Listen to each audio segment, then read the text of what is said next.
आपको न तो बोलना चाहिए और न कुछ करना ही चाहिए, क्योंकि कहना और करना सब व्यवहार प्रकृति ही है। आप अपनी बुद्धि से इसको समझिए। आप जो कुछ सुनते हैं, खाते हैं, देखते हैं और करते हैं, वह सब प्रकृति का ही कार्य है।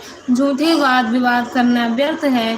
प्रभु शंभु, यदि आप प्रकृति से परे हैं तो इस समय इस हिमवान पर्वत पर आप तपस्या किस लिए करते हैं? हर प्रकृति ने आपको निगल दिया है, अतः अपने स्वरूप को नहीं जानते। इसलिए आप यदि अपने स्वरूप को जानते हैं तो किस लिए तप करते हैं? योगिन, मुझे आपके साथ वाद विवाद करने की क्या आवश्यकता है?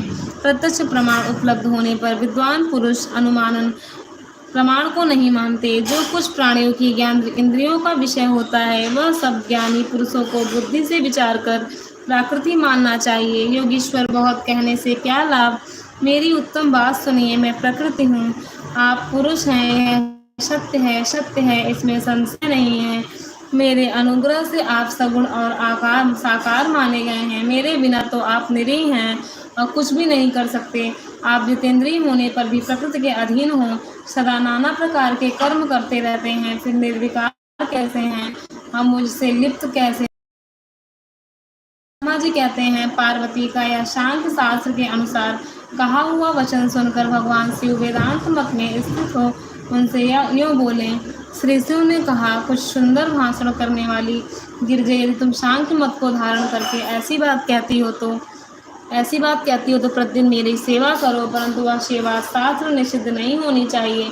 गिरजा से ऐसा पर अनुग्रह और उनका मनोरंजन करने वाले भगवान शिव हिमवान ने बोले। शिव ने कहा, गिरिराज, मैं यही तुम्हारी अत्यंत रमणीय श्रेष्ठ शिखर की भूमि तथा अपने आनंद में परमार्थ स्वरूप का देवाधिदेव शूलधारी भगवान शिव का कथन सुनकर हिमवान ने उन्हें प्रणाम करके कहा, महादेव, देवता, असुर और मनुष्यों सहित संपूर्ण जगत तो आपका ही है।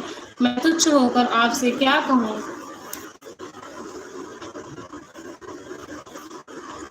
ब्रह्मा जी कहते हैं, नारद, गिरिराज, हिमवान के ऐसा कहने पर लोक कल्याणकारी भगवान शिव शंकर हंस पड़े और आदर पूर्वक उनसे बोले, अब तुम जाओ। शंकर की आज्ञा पाकर हिमवान अपने घर लौट गए। वे गिरजा के साथ प्रतिदिन उनके दर्शन के लिए आते थे। काली अपने पिता के बहन बिना भी दोनों शक्तियों के साथ नित्य शंकर जी के पास जाती थी और भक्ति पूर्वक उनकी सेवा में लगी रहती थी। नंदीश्वर आदि कोई भी गण उन्हें रोक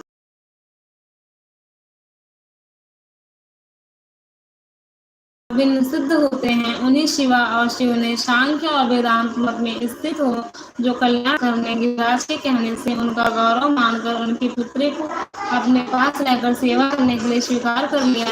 काली अपनी दो सखियों के साथ चंद्रशेखर महादेवी जी की सेवा के लिए प्रतिदिन आती जाती रहती थी और वे भगवान शंकर के चरण धोकर उसका चरणामृत का पान करती थी। आग से तपाकर शुद्ध किए हुए वस्त्र अथवा गर्म जल से धोए हुए वस्त्र के द्वारा उनके शरीर का मार्जन करती, उसे मलती पोंछती थी। फिर 16 उपचारों से विधिवत हरि की पूजा करके बारंबार उनके चरणों में प्रणाम करने के पश्चात प्रतिदिन पिता के घर लौट जाती रही।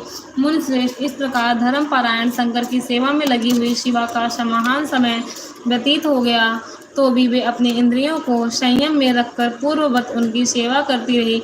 महादेव ने जब फिर उन्हें अपनी सेवा में नित्य तत्पर देखा, तब वे दया से द्रवित हो उठे और इस प्रकार विचार करने लगे, यह काली जब तपस्या व्रत करेगी और इसमें गर्व का बीज नहीं रह जाएगा, तभी मैं इसका पानी ग्रहण करूंगा।